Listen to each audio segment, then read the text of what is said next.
I couldn't decide, Robert, on this opening. Okay. There's just so much material. So what I'm going to do is I'm going to spot you up with 4 different things. Oh, okay. And I want Like you T-ball. to I'm going to T-ball them, and I want you to think of the one that you'd like to respond to. Okay. They're sort of related. So okay. Ready? Here you go. Here you go. Yeah. So as we record this, yes, goods coming in from China will carry 104% tariff tax. Yes. And in light of this, I want to know like what that 1 or 2 things are that you're stocking up on. Like you're running out to the store. What are you going to stock up on? Okay, let's hold that. Yeah. IRS chief, Melanie Krause plans to step down, and reports are that the IRS simply they have no resources at all to do any more audits. And are you relieved with this? So that's the second one. Here's the third one. Yeah. Trump and team wants iPhones made in America. Okay. Are you willing to purchase a $4,000 iPhone? Okay. That's number 3. Yes. And I don't even know where I'm going here, but right-wing influencers Joe Rogan, Dave Portnoy, and Ben Shapiro are complaining now that Trump's vision of tariffs are all wrong for the U.S. economy. I want to know, of all the things that Trump has done, this is the line that he's crossed. Right. Exactly. It's money. Yeah. So, okay. That's right. So I gave you 4 to chew on. Okay. Well, okay. Which one do you want? So let's go back to the first one. The first one is the first one. Remind me of the first one again. What are you stocking up on with all these Chinese goods being tariffed? I'm stocking up on eggs and electronics. Have you been buying a lot of Chinese eggs? I have. Okay. Just because electronics I could see. Yeah. But okay. Good. All right. Number 2 is the are you excited that the IRS will not be auditing you anytime soon? Oh no, I just went through an audit, so there you go. Okay. I figure I'm not due right now. No, you're not due for a while. Okay, here's the third one. Will you purchase a $4,000 iPhone? Probably. And Would you really? Well, look, I'm addicted. I'm addicted to I'm addicted to my phone. I mean, So if it came to it, I probably would. Yeah. And then for your last one, the last one about Portnoy and Ben Shapiro. Yeah. What do you think about all that? Yeah. Fuck around and find out. What I got. That's all I got too.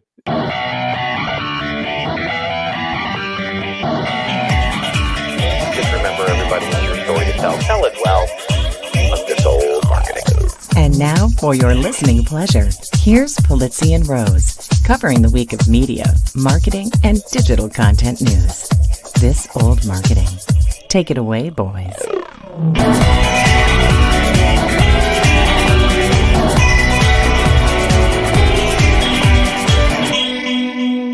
Well, hello, friends. Welcome to This Old Marketing, proudly brought to you by the HubSpot Podcast Network, the audio destination for business professionals. And we are professional here. I'm Robert Rose. Welcome to episode number 475 for Friday, April 11th, 2025. And with me, as usual, my pal, my colleague, and a guy, well, he was just looking at the stock market and said, Piper, no, tsunami, Mr. Joe Pulizzi.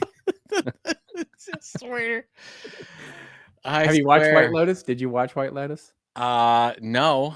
I don't watch series for the most part, except Ted Lasso. It was good. It didn't end as well as I thought it could, but it for those who are out there who watch the show, I'm sure they'll agree with me that great show, but it didn't end quite with the didn't quite do it. Didn't quite do it. It was good, but it wasn't quite there. Now I know that that's our friend Scott Galloway did he make a physical appearance, or is it just he did not? It's just on the phone. You just hear his voice. And when I heard the phone call, it's totally him. Like you can totally recognize it's him. And knowing he told the story on Pivot about how bad he was at it at first, and then he sort of got coached up and did the whole thing, and you can totally hear that too. Well, I'm looking forward to the Ted Lasso series that has been announced. They're going to do season 4, where I think that he's coaching the women's franchise side of it. Oh, I didn't know this. This is coming out. I think that he's coming back to coach the women's team. And which I'm excited. I love Ted Lasso. I thought it was one of the greatest series ever, but I thought that they finished it. They did a Seinfeld. They finished it at the right time. They left at the right time. And now, I always like, are we jumping the shark now coming back? Where's Fonzie? It's just, I get concerned. Yeah. But I totally hear that, right? You totally hear it with they did it so beautifully. And then are they going to just ruin it by adding on like this sort of, it's like when they do spinoffs, right? When they do the spinoff shows and you're just like, why did you have to do that? Because that character was so great. And now I hate that character. Yep. Yeah. Speaking of why we had to do something, now I have to mark this podcast episode explicit because of your opening. You're making more work for me. Yeah, they are the find out. They are in the find out stage. AFO, those people. I mean, how are you? How's your blood pressure? Are you doing okay? Are you going down the media rabbit hole, or are you holding tight? I am as we speak. It's a little hard to not see it, right? As I've talked about on the show before, you and I have talked about how we sort of try and avoid the news as much as possible. And I sort of have this philosophy of if it's important enough, it'll find me kind of thing. So I don't actually physically go out and like doom scroll or anything like that. Like somebody hit you over the head with a 2x4. Right. Well, but I'm getting hit. Right. But there's a lot of 2x4s getting swung these days. Right. So it's like, it's kind of hard to miss it. It's like just so crazy. I mean, there's the stock market stuff there. It's just, the thing that is really so just annoying. It's like if this were some sort of philosophical fight over something like literally a right versus left or liberal versus conservative, it would be interesting. It would be challenging. It would be fascinating. But the level of stupidity here is just is so mind-boggling that it's not a right issue. It's just like we said last week with the title of the show, like it's the dumbery. It really is. It's just, and you can't figure out what the ultimate end game here, other than very bad negotiation tactic. You can't figure out what the end game is. The end game is the same end game that I've been talking about for 6 months. Is they're trying to break the economy. Yes, well, that's the thing is like there's so many, and nothing against what you're saying. On the surface, when you look at these decisions, you say these are utterly inane. They're stupid. You're making calculations off of numbers that don't exist. You don't have a good understanding of tariff policy, those types of things. Except if you look at what do I need to do? What decisions would I have to make so that I can utterly break the U.S. economy, so we fall in recession, so that the poor get poor. I mean, I can go on and on with my rant here, but if you look at it from that perspective, then you're like, this makes perfect sense. If that's what we're trying to do, then wow, this is brilliant. Yeah. We are absolutely breaking. I did that post on Facebook about, the second largest tax increase in history, which these tariffs are, and they might even be more of. And I got an email from a friend of ours, good guy, just wanting to talk more, and like, you get basically calling me out and saying I was only covering one side. Well, first of all, a tariff is a tax. That's all I said. A tariff is a tax. Who pays for it? The citizens pay for it. Yeah. But then said, hey, can we talk about more in detail? And I said, look, I'm not going to talk anymore about it because I was nice. Yeah. I was so nice. I can't be any nicer than to just say, hey, let's just say that a tariff's a tax. I just want to, the more you know. Yeah. That's what I'm trying to do. But yeah, I can't go any further with just people that keep saying that this is okay. Yeah. And by the way, the thing that really pisses me off in the whole thing is not that we're talking politics at all, but the thing that pisses me off is this is the line. Right. You see a lot of conservatives right now that are really coming, and they're like, oh, I can't believe it. So it's not that we're whitewashing history. It's not that we're sending innocent people to jails in other countries. It's not that we're totally removing women's rights from around the United States. None of those things bother you. What bothers you is that you're losing money. That's right. That's okay. I get you. Thanks for that. It's the classic. They were okay with hurting people as long as they're not the ones being hurt. Yep. And that's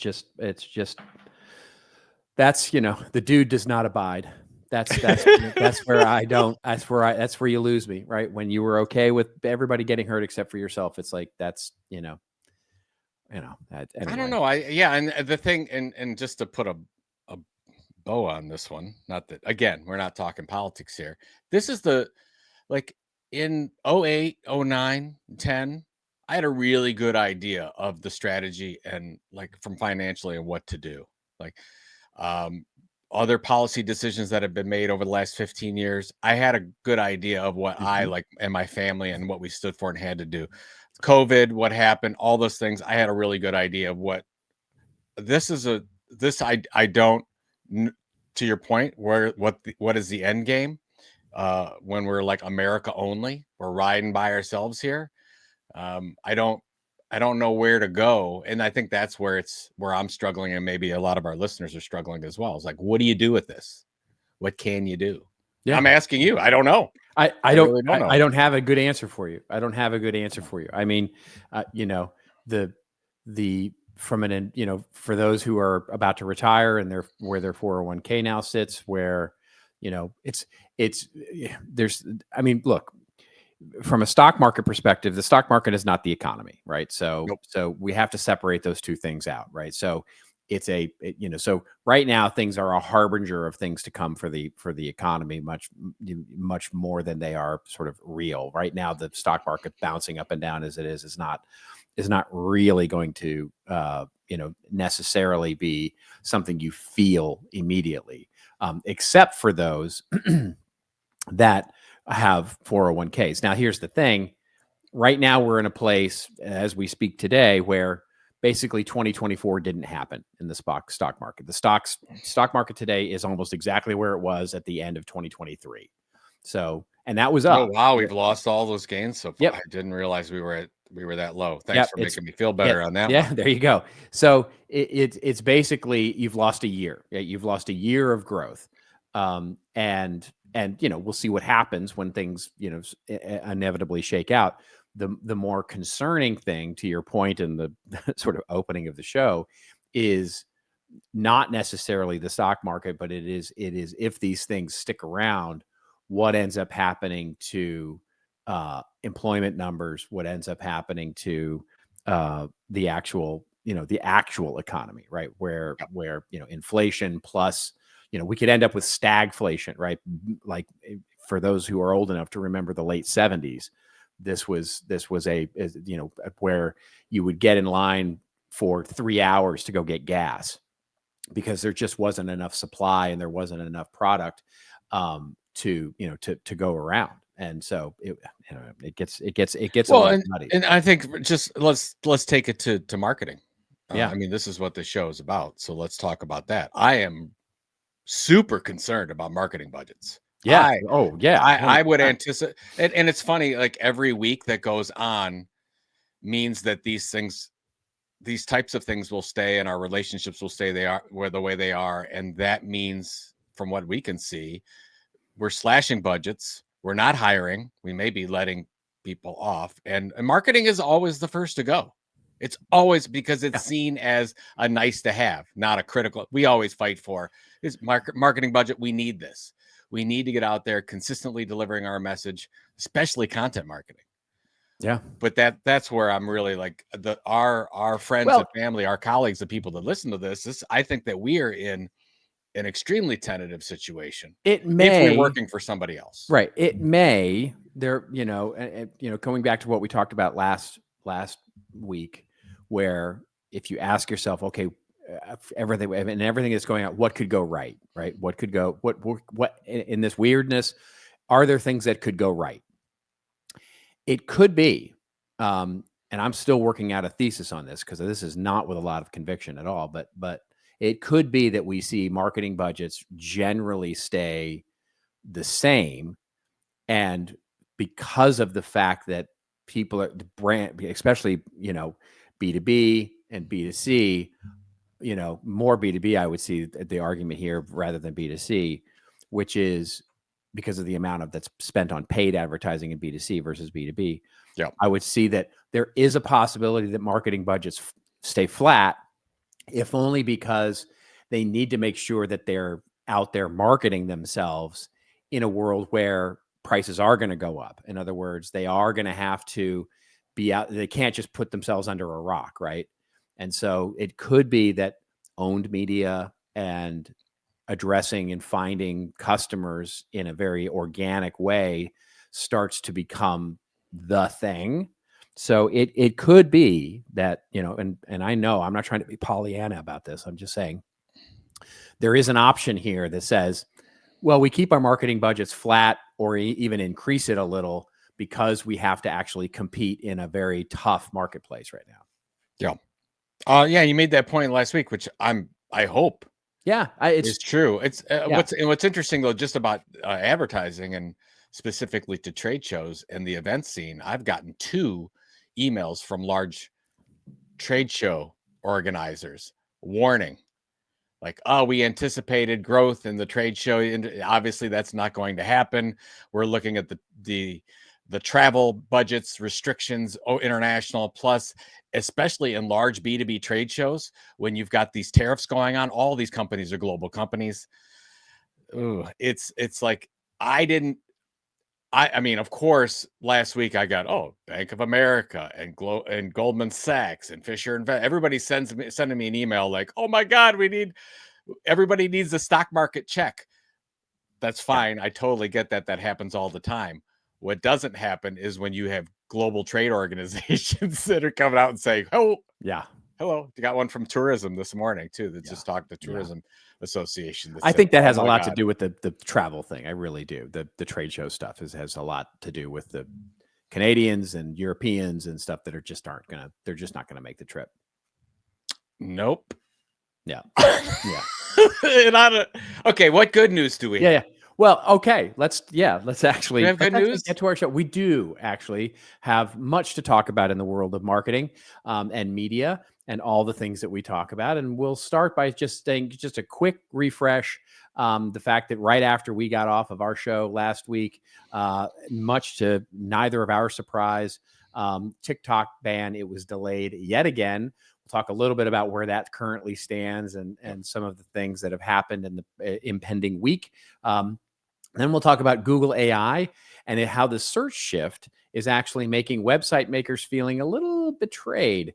And we'll actually include in there a post from Rand Fishkin, good friend Rand, and who's talking about and actually use the words, don't build your house on rented land. And we'll talk a little bit about that.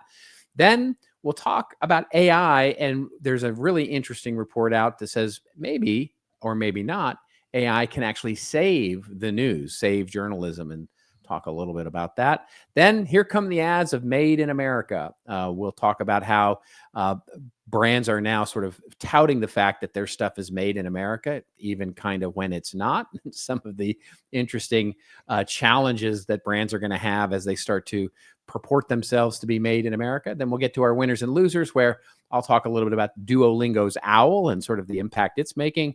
Joe's going to talk about the Catholic Church because, of course, he is. Of course. Because, of course. Then we'll get to our rants and raves, and I'm going to talk about a new memo that's just out, fresh off the presses from Shopify CEO, talking about their AI mandate in the way that they do business. And Joe's going to rant a little bit, or rave a little bit, I'm not sure quite which, about all of the marketing that's happening with anti-Elon jokes that are thriving in marketing and Europe, especially in right Europe, now. In Europe, yeah. We'll talk a little bit about that. Talk a little bit about that. So it's a chock-a-block show. It's all interweave and interwoven with everything else that's going on in the world, because of course it all is interwoven. So you know what? Okay, I'm going to say this right now, Robert. I don't want any emails from people saying stop talking about politics. I know I'm going to get them. I know I get them every time when I start opening my mouth about this stuff. I get somebody sending me a note saying, Joe, you're talking about too much politics. You know what? Just save it. I don't want to hear it. You could just respond and go, yep. Yeah. This is what it is right now. It is what it is. And by the way, the one note that we got, which I so appreciate, still have it. In fact, the one note that we got that said, it's okay for us as long as we just continue to call balls and strikes. It's like, yeah, that's all we're trying to do. All we're trying to do. We're not, this isn't MSNBC, right? This is all we're trying to do is just sort of say, this is dumb. This is affecting, it's like when you mess around with a man's livelihood, that's you ever listen that's when the dude doesn't abide. Do you ever see Josh Brown? He's a financial analyst. I know the name, but I have not seen him. He's good. If you want to follow him, he's a really good follow. But he says, I'm not red or blue. I'm green. There it is. He says, I'm team green. I'm here to make people money, whatever. So we're team marketing. Yeah, that's it. We're not red or blue. We're team marketing, and we're looking out for our marketing for our peeps. Yeah, our marketing peeps. Yeah, that's exactly it. All right, let's get to our stories. The first story coming to courtesy of the New York Times. Although there are a number of media outlets that are actually reporting against this because it all happened last week, specifically on Friday, I believe it was. And basically, the article goes into how Trump's TikTok negotiations were upended by China and the tariffs. Basically, if you missed the news last week, the delay to TikTok ban happened again. Another 75 days were given. And the article opens up by saying, last Wednesday, the Trump administration believed it had a plan to save TikTok. ByteDance, TikTok's Chinese owner, along with some of its U.S. investors and officials in Washington, had coalesced around a new ownership structure. I don't think that's true. I don't think ByteDance was actually part of that. But anyway, 4 people familiar with the situation said that was the case anyway. That structure that people said would help TikTok satisfy the terms of a federal law that required the app to find a new owner in order to address national security concerns or face a ban in the United States. Under the plan, new investors would own 50% of a new American TikTok entity, while Chinese owners would retain less than 20%. I'm not sure where the other would go. But anyway, the limit specified by the law, 2 of the people said. ByteDance told the White House that Beijing was comfortable with the general structure, 2 of the people said. I'm still not sure about that either. By Thursday morning, a version of a draft executive order from President Trump that had outlined the broad strokes of the deal were circulating, according to a copy. That the plan hit a wall, ByteDance called the White House with the news. Now that Mr. Trump had announced a slew of tariffs on Chinese imports, the Chinese government would not let the TikTok deal proceed, 2 of the people said. I wonder if it was the same 2 people who said the deal was cool to begin with. These are 2 very important people. Very, very they are continuously mentioned in this 2 article. Of the people. Yeah, 2 of those people. Good Lord. Anyway, the report goes on. The news report goes on to talk about how there was pretty much a deal, and then there wasn't a deal, and then there was a deal, and then there wasn't a deal, and I don't know. So what are you hearing now? What are you seeing now? What do you think about all of this? I mean, TikTok is I definitely have a take, but I would love to get yours very quickly. Well, it just I'm highlighting this section here at the bottom. It does say on Friday, ByteDance acknowledged for the first time that it had been involved in negotiations with the U.S. government. So that was the first, because you and I talked about, like, is anybody talking to them? Yeah. So yes, apparently, according these 2 people, these 2 very informed people, came out and said,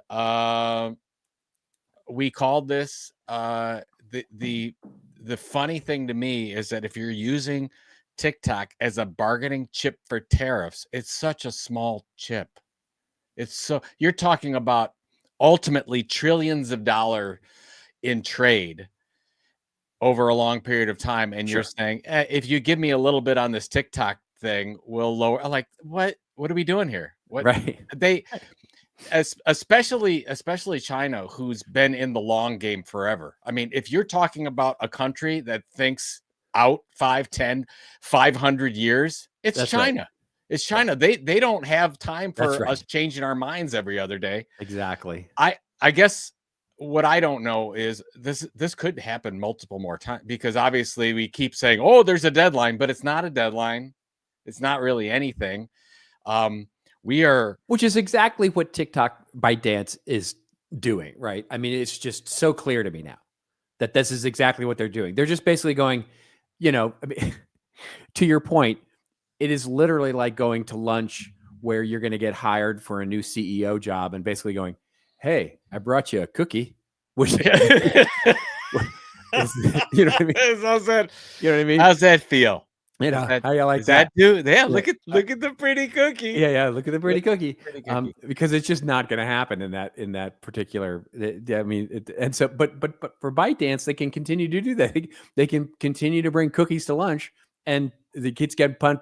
And meanwhile, they're making millions, billions, whatever the number is of dollars off of advertising and shopping and all this stuff. It's a fine, but for them, as long as the ball keeps getting punted down the field, they're all good. I agree with you if you're just looking at the business itself, but we've seen so many executives and really important people at TikTok leave in the last 6 months because it's all been up in the air. And I think long term, that's going to have an impact. You could stand back and say, hey, the US can do whatever they want. And they can just, as we said, mamby-pamby all the way down, kick it down the field and nothing will happen. But I do think that not knowing is worse than knowing in this case. I think that that's what all of this is all about, right? I mean, the thing here isn't the tariffs, it's not the not tariffs, it's the uncertainty of whether the tariffs are going to be around. This is the whole insanity and dumbery of all of this stuff, is that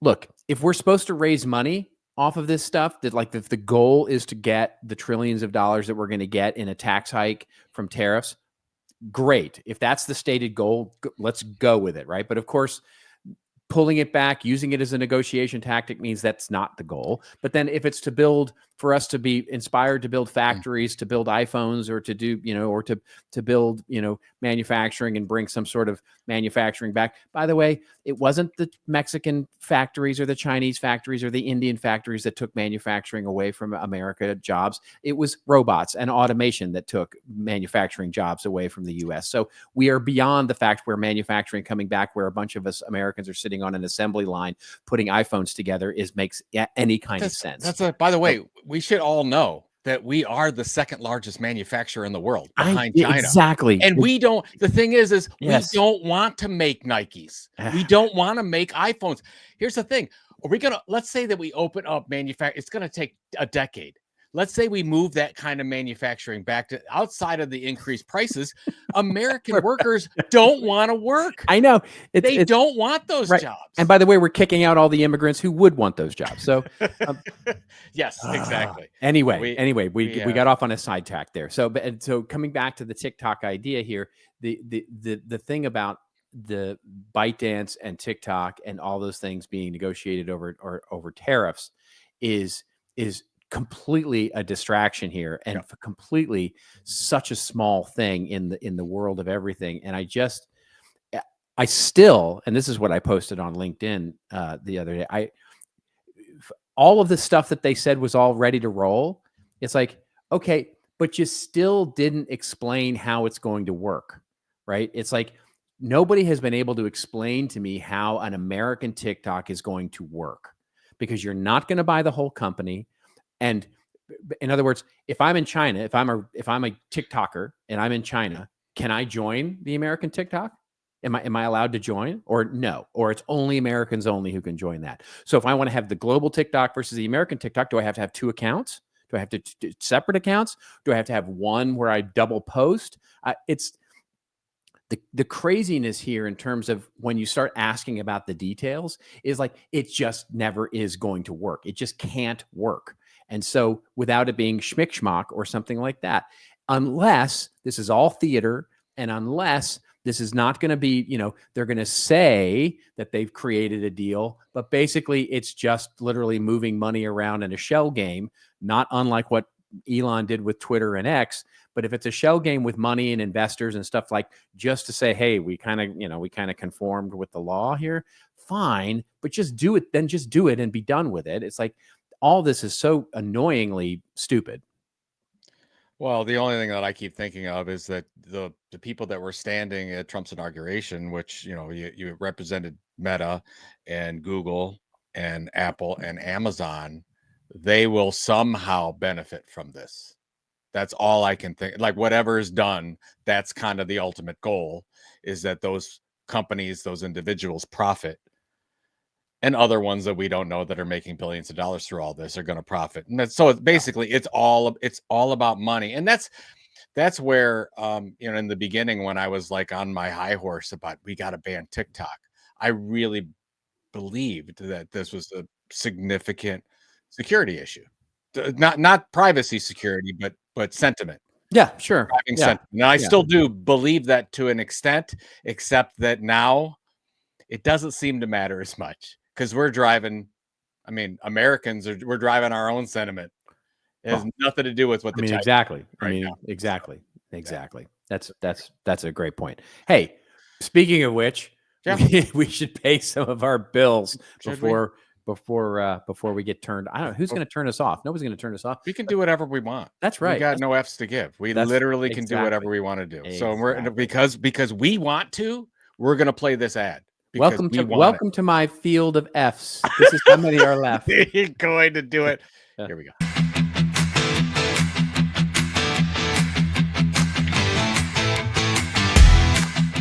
You don't become the world's most valuable women's sports franchise by accident. Angel City Football Club did it with a little help from HubSpot. When they started, data was housed across multiple systems. HubSpot unified their website, their email marketing, and fan experience into one platform. This allowed their small team of 3 to build an entire website in just 3 days.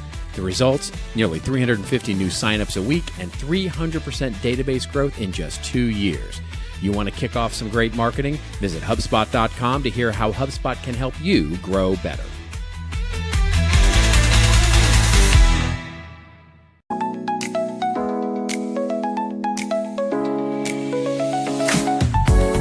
Are you ready for the next wave of AI?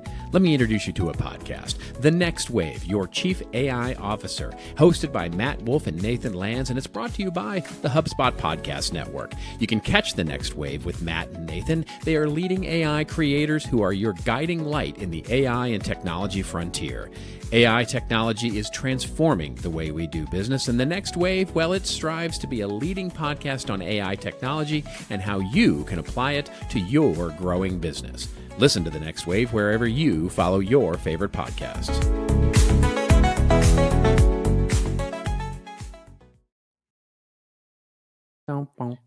We're recording this a day earlier than we normally record. That's correct. But yesterday, I had the rare sports trifecta.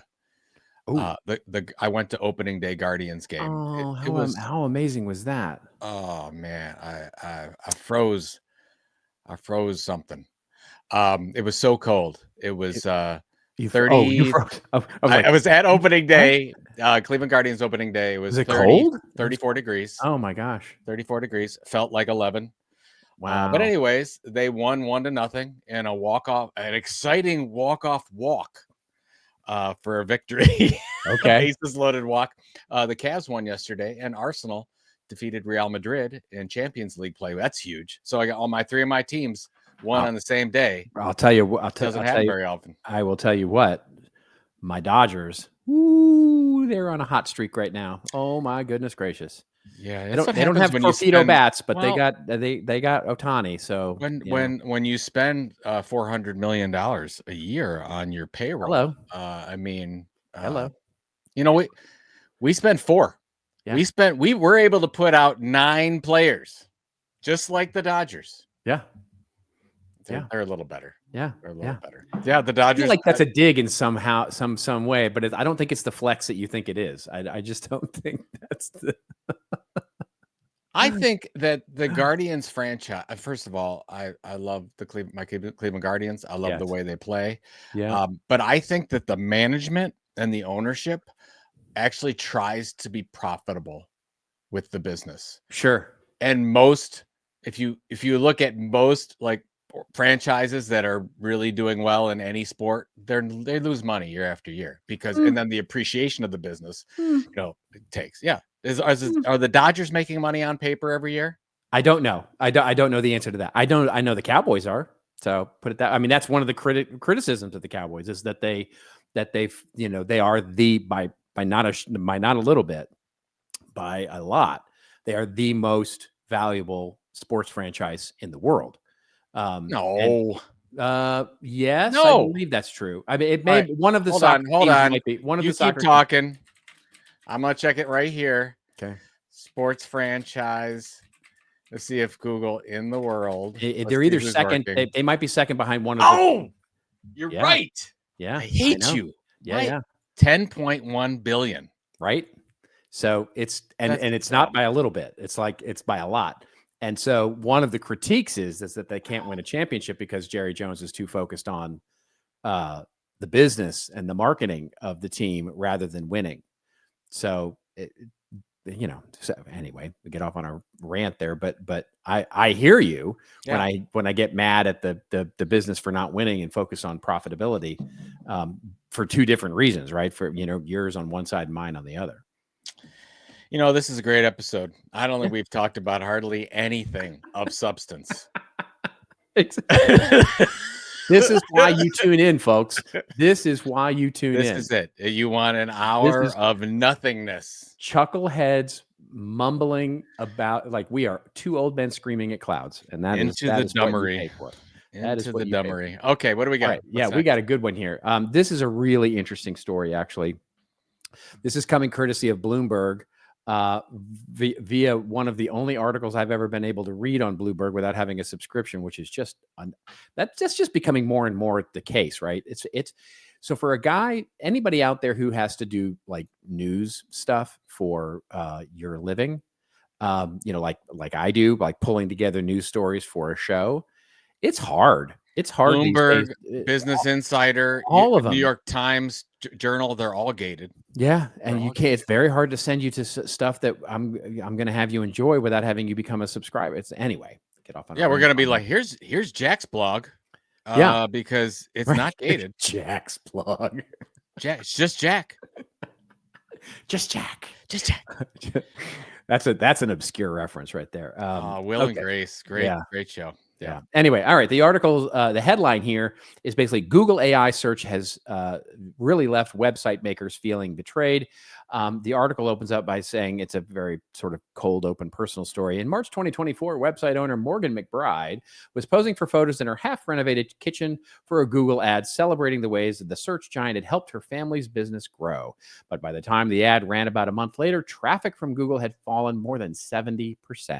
McBride said, Charleston Crafted, which features guides on do-it-yourself home improvement projects, had weathered algorithm changes and updates in the past, but this time it didn't recover. McBride suspected people were getting more of their renovation advice from the artificial intelligence answers at the top of Google search. The now ubiquitous AI-generated answers and the way Google has changed its search algorithm to support them have caused traffic to independent websites to plummet, according to Bloomberg interview. Plummet. According to interviews with 25 publishers, and I'm sure it's the same two people who work for these two people who are also were working with the New York Times on a related story. Exactly. It's disrupting a delicate symbiotic relationship that's existed for years. If business created good content, then Google sends them traffic. And then we'll pair that, and then I would love to get your take on this.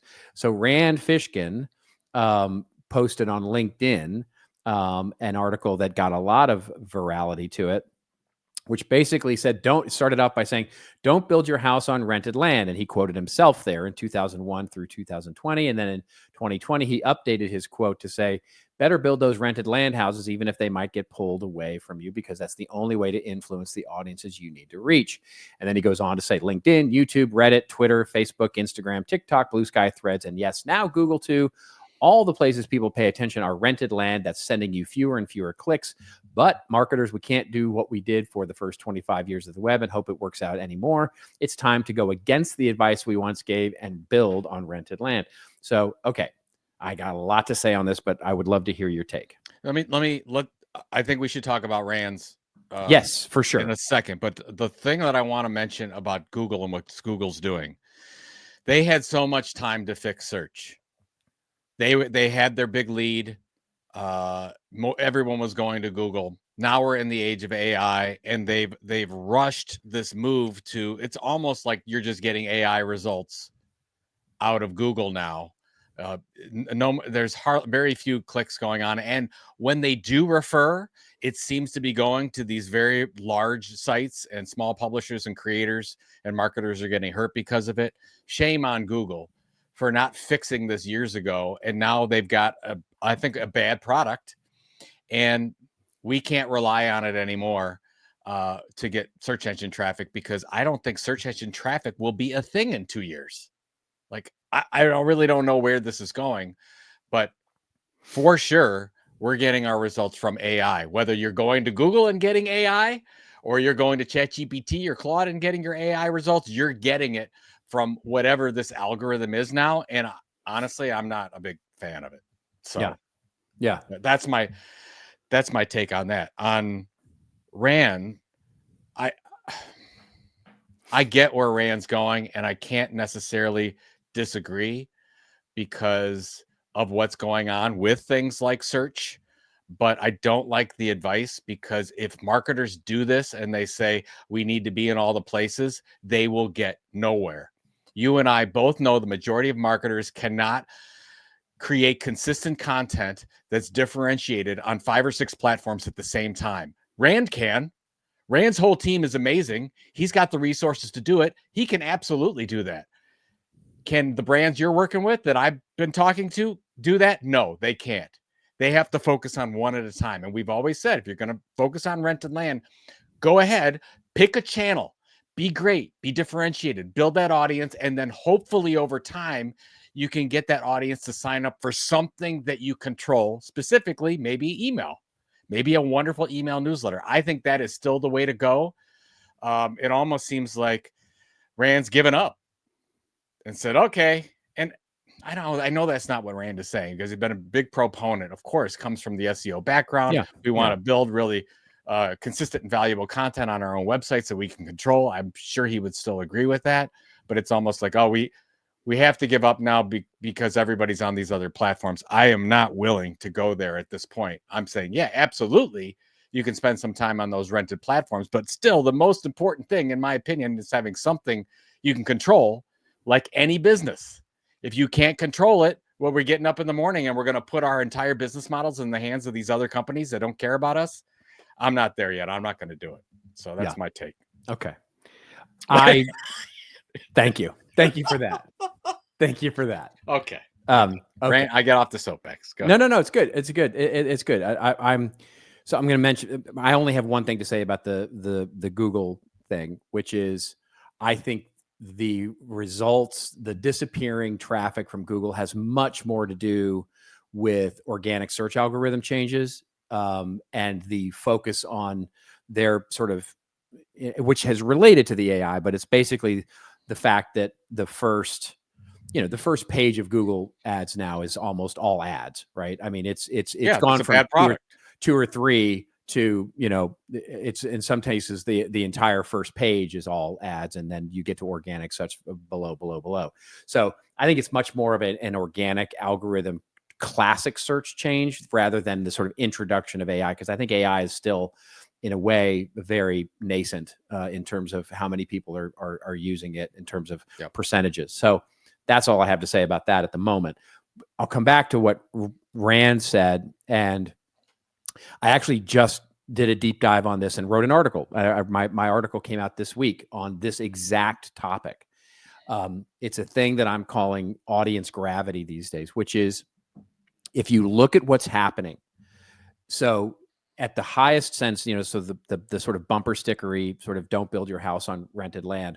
What you and I have always said is that the word house or home is the italicized word there, right? Don't build your home on rented land. We have never advised to not build on rented land, right? We have said, don't build your home on rented land, because if you build your center of gravity there, it can get pulled out from underneath you and that's still the case. So that argument hasn't changed. Building your home on rented land is still a bad idea. Building your home on something that you can control, and the focused goal, the business goal, becomes to pull in through gravity the idea of people who want to hear from you. Now, here's the difference today, which is the oxygen we have in the room, like it or not, is that Rand is right in so many ways, and so many other people who are talking about this, the idea of We have to create value in the rooms that we're in, whether that's LinkedIn or a Reddit thread or a Slack thread or on Twitch or on, whatever, all of the platforms are now becoming siloed and built around context and identity, right? In other words, everything, whether it's a TV network, whether it's a social media network, everything is becoming siloed around identity and context. And so it is no longer good enough for a brand to take a general message out to all these different audiences and be like the pop star bringing your greatest hits to all these places. You can't play the same song in all those rooms because they're all based on some sort of identity. You have to go in and basically play the tunes that the audiences in those platforms want to hear. So if you're on LinkedIn, you're going to present your content in a very particular way and give a particular value to that audience. If you're on Facebook, it's different. If you're going on a Reddit thread, it's different. If you're going on a developer forum, it's different. If you're going on a TV network, it's different. You have to be able to start to, what I'm calling this audience gravity, is stitching individual audiences together so in such a powerful way that they seek you out outside the context of that audience. In other words, you have to go place a tune that's so resonant in LinkedIn that people go, I got to go see what this person is about outside the context of LinkedIn, and go check out your website or go check out your email newsletter or your Substack or your podcast or whatever it is. So that's the new strategy.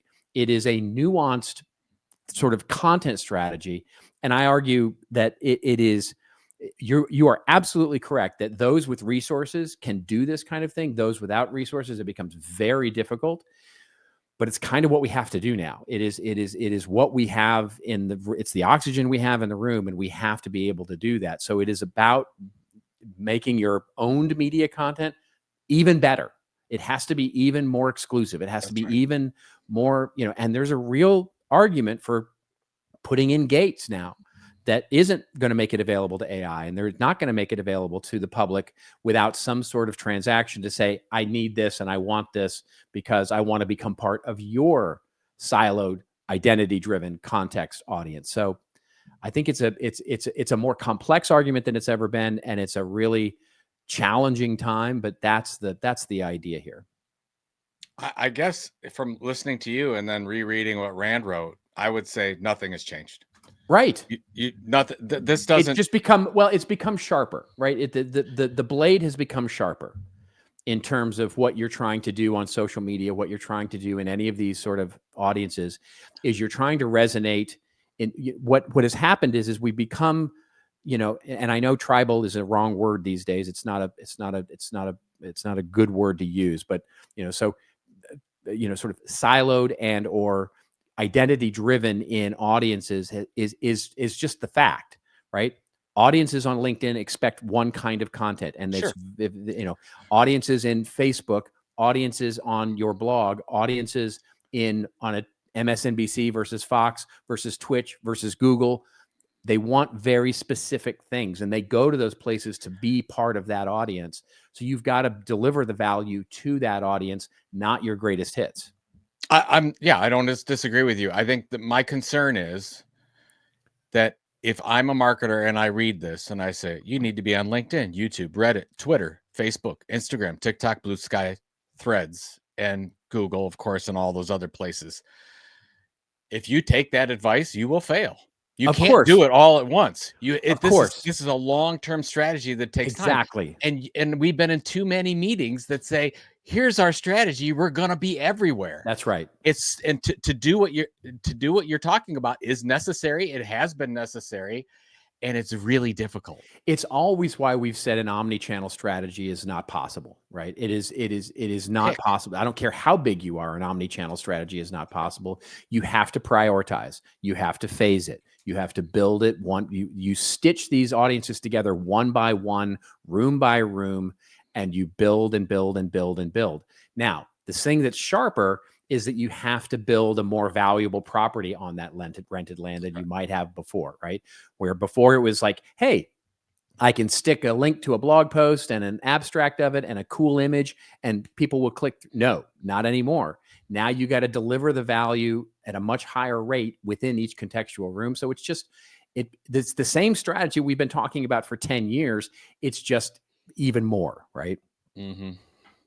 Mm-hmm. We could talk for hours about this. I know. It got me all fired up. I know. And me too. Yeah. I did reply on it, and I was just trying to say, it's not that I disagree. It's like, what are we talking about here? Don't be careful. Be careful with that kind of advice. And I love Rand. I absolutely love him.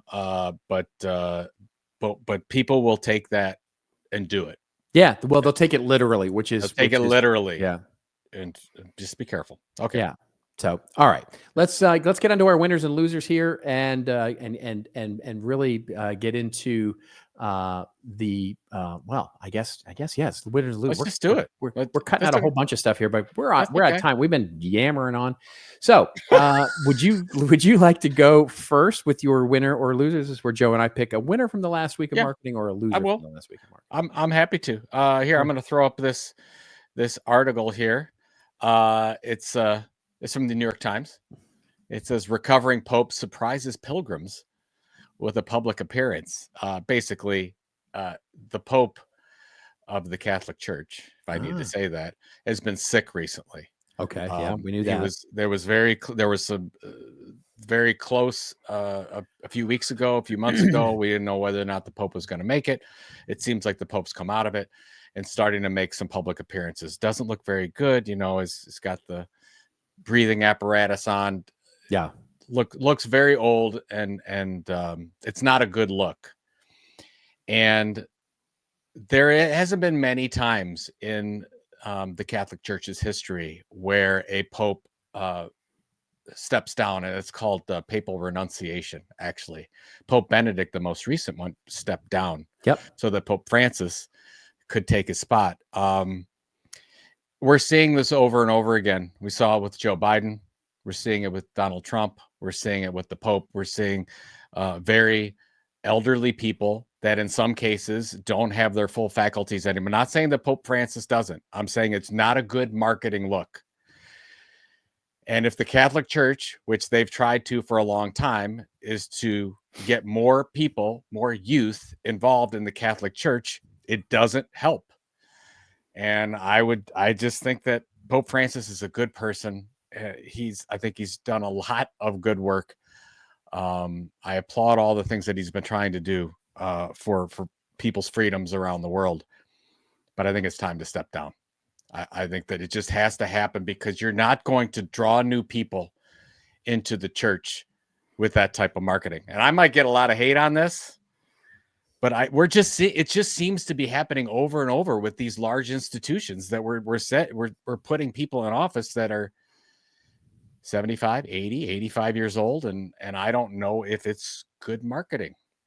I think we need to make some decisions and get some youth in there. So if that makes me ageist, maybe I'm ageist. Yeah. Yeah. Well, in varying degree, this is the same thing that's happening in our government right now, right? Yeah. Which is, the boomer and, that generation is quite literally living up to the Dylan Thomas poem, "Do not go gentle into that good night," right? Do not go gentle into that good night. Old age should rave and burn that close of day, and rage, rage, rage against the dying of the light. They are basically just not going to give up all that stuff because they feel like that they're entitled to it in so many ways. And so it's a real problem right now for government, for religion, for a lot of our institutions, where they're just, they're just not going to give it over to the new generation. So where I first heard that poem was in Back to School with Rodney Dangerfield. There it is. That's probably a great rage into the dying of the night. Yes, it's good. Yeah. Good. All right, what do you got? I got a winner this week. This is just a wonderful story. Have you used Duolingo? Do you use Duolingo? I do not currently use Duolingo, but I have used it. I have tried it as well. My wife is a huge fan of it and is using it to learn Spanish. And I have tried it and just, I can't get into it. In any event, they have what they're calling the Duolingo Owl. And we'll link to a story in Adweek that sort of talks about the campaign and the social media aspect to it.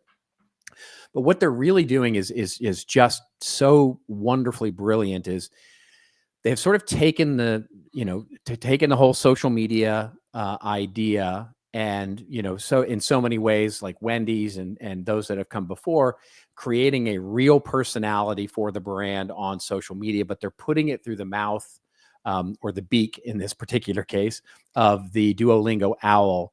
And it's the star. In many ways, it's the gecko, from the insurance from the insurance company. It's they have created a real mascot, right, in this Duolingo owl.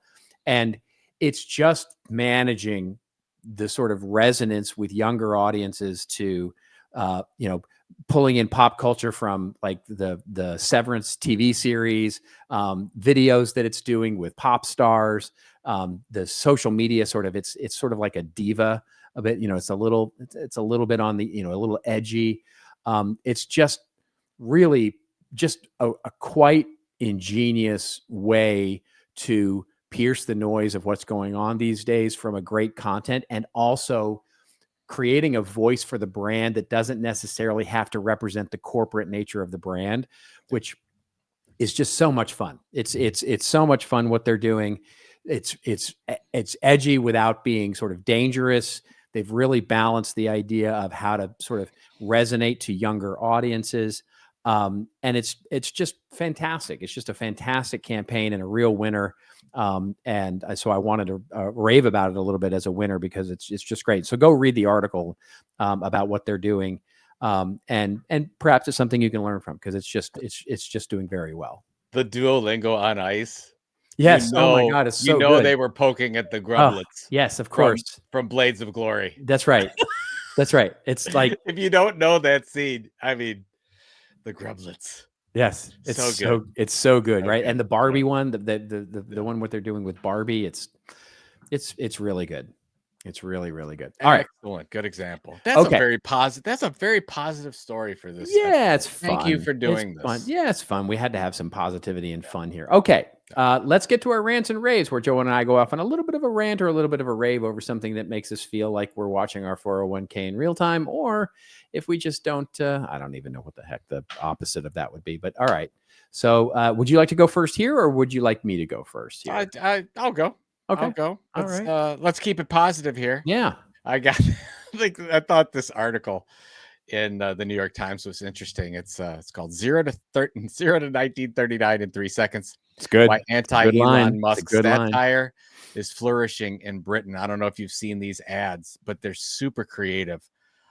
Basically associating Elon Musk with some, with Hitler. Let's just put it out there. Yeah. And they're doing it in multiple ads around the city. And it's really, this one is autopilot for your car, Tesla, autopilot for your car, autocrat for your country.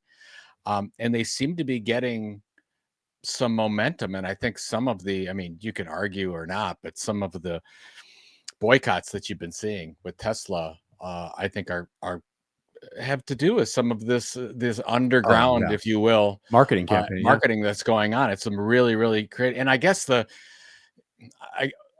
just wanted to applaud the creativity of this. I think it does work. I think sometimes it works well. These types of old school marketing than just posting your stuff on social that seems to have a very short shelf life. I think that is a really good time to look at things like billboards. It's a really good time to look at in-person events, things that are a little bit different, that you can physically see outside of your phone and your device that's on hand. So I like that. And it's making a difference. I don't know if you saw, I think sales of Tesla are down 20% in Europe, 10% in the United States. Yeah. Those are older numbers. I think they might get worse. They're going to get worse for sure. They're going to get worse. Yeah. We could be a year from now, we could be doing a case study on Tesla and Elon, that it could be the greatest brand mistake ever made. Yep. Was Elon associated. And who knows? He could be fine. Yeah. It just doesn't look like it on the surface. He'll be fine. He should be fine. He's got too much money to not be fine. Right? Well, I don't know. If you look at was it Canada and Poland that are looking to cancel their Starlink contracts? These are, people don't think about Elon Musk Starlink is probably the most valuable thing that he's got going. He's got a lot of things going. SpaceX is pretty valuable. Yeah. But from a value standpoint and the money that he gets from it, it's significantly important. And 100%. Yeah. And I think that you've got a lot of countries now that are thinking twice on this too. Anyways, I like the marketing and advertising initiative behind this, and I'd like to see more companies look at a little bit of old school these days. I think billboards have made a comeback, where when you're not on your device out there and you're actually looking around, it still works, folks. Yeah, it actually does work. Well, here's what I love so much about this, and I'm so glad that you picked it as your rant rave commentary. Is for 10 again, this comes back to something we talked about earlier in the show. For 10 years, we have talked about how social media, the world of influencers, the idea of democratized media means that you don't control your brand narrative anymore, that your audience controls your brand narrative. All you can hope to do is orchestrate it, right? And so if you layer that's your foundation, right? Is that you have to orchestrate your brand narrative, your brand story. But what happens is that you don't control it, right? The audience controls it.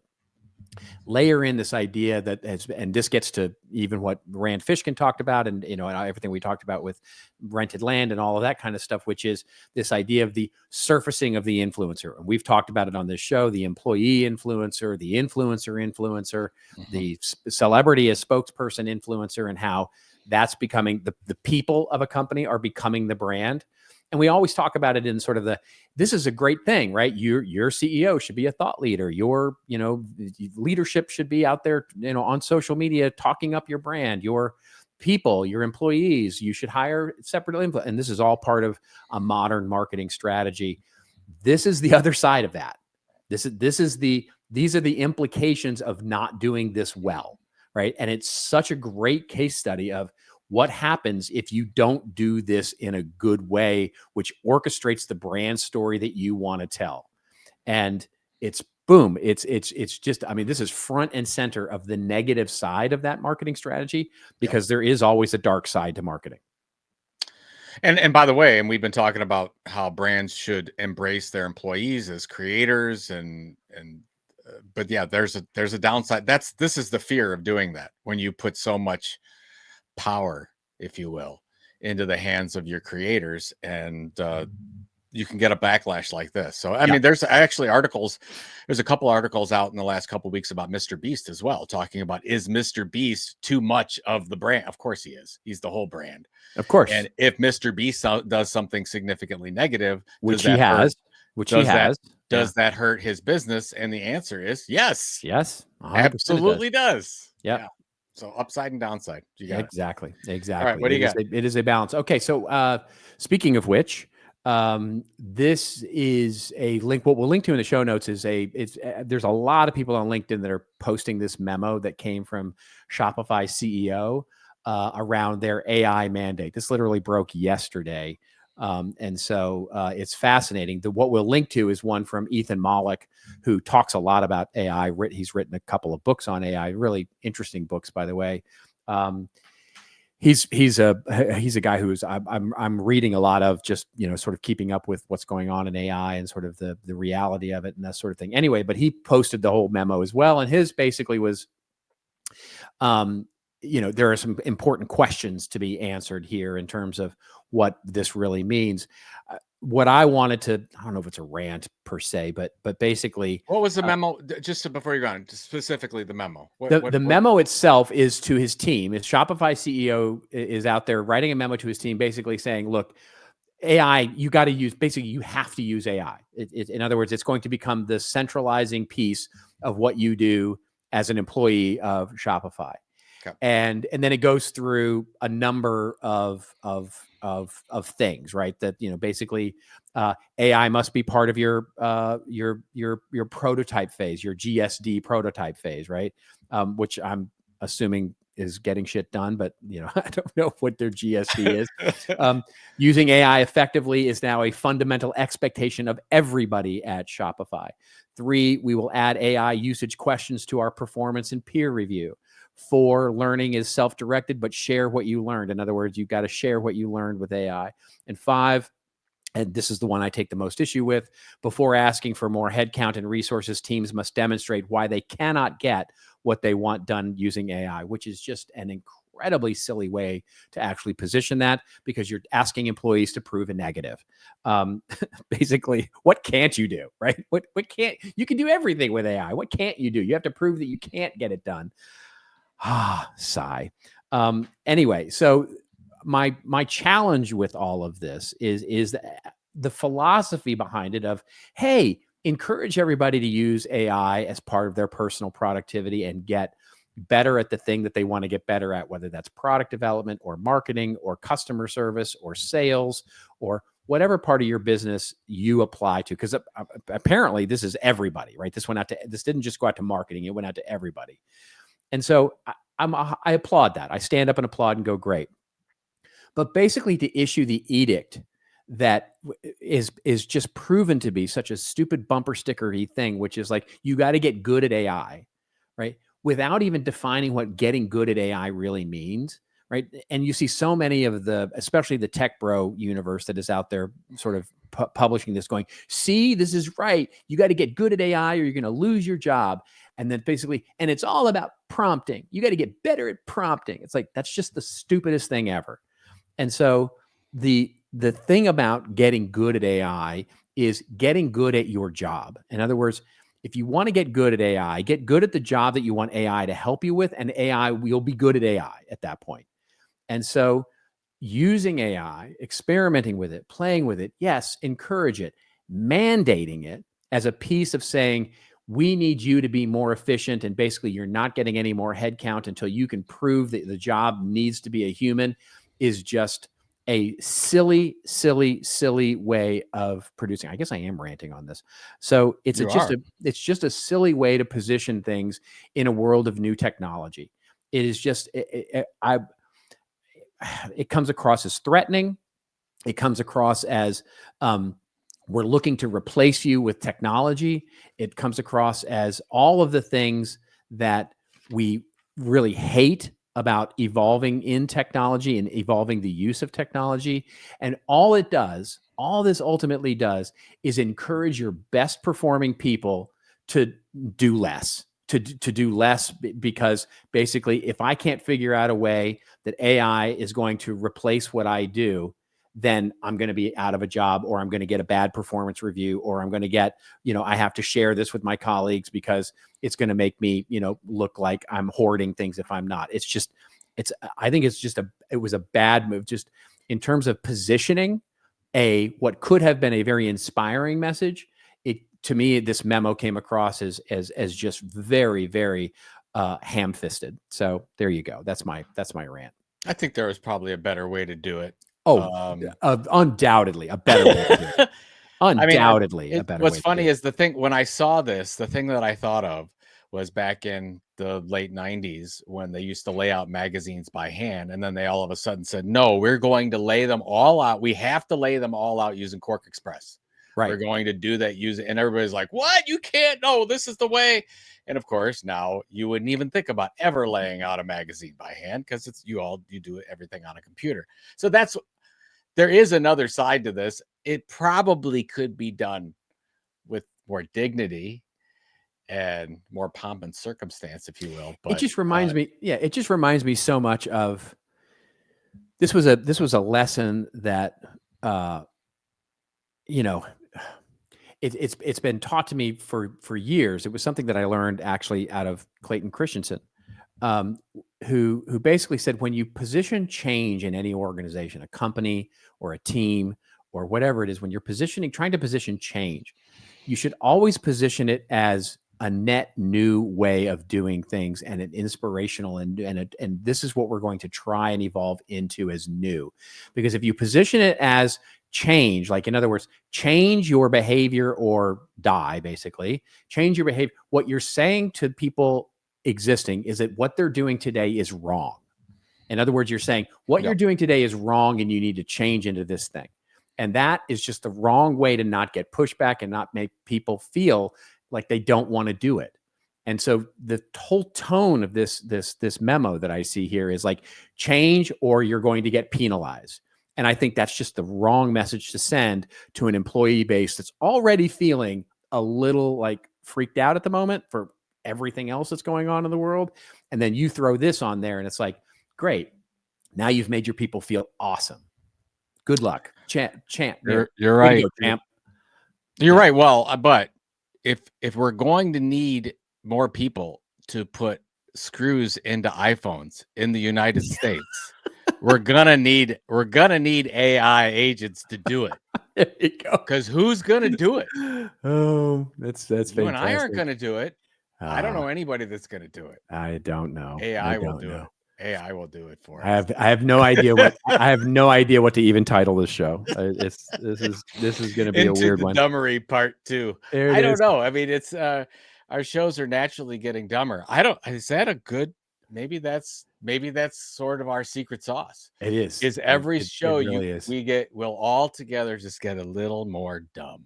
That's it. That's just together. We're on this road together. We're on the road. We're on the road to insanity. We're going to do it holding hands. Yeah, that's right. We're Thelma and Louise. There you go. There's your image. You and me is Thelma and Louise running off the cliff. Oh, that's a good one. I'll do that. There you go. All right. What do you got going on? I got work to do. Thankfully, I've got a workshop tomorrow. I've got work to do over the weekend.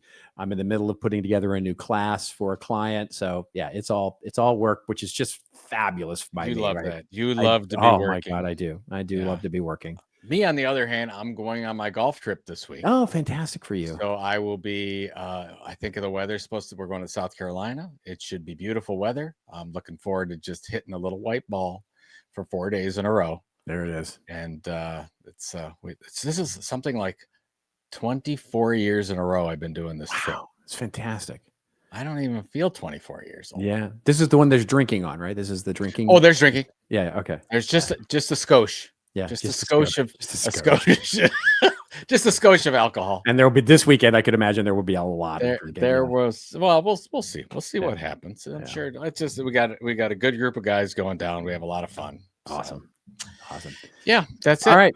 Take us away. Yeah, let's do it. All right. So thank you, everybody. Thank you for listening. Thank you for being there. Thank you for hanging out for us on this journey to dumb. We really do appreciate you. We hope you enjoy this wonderful thing.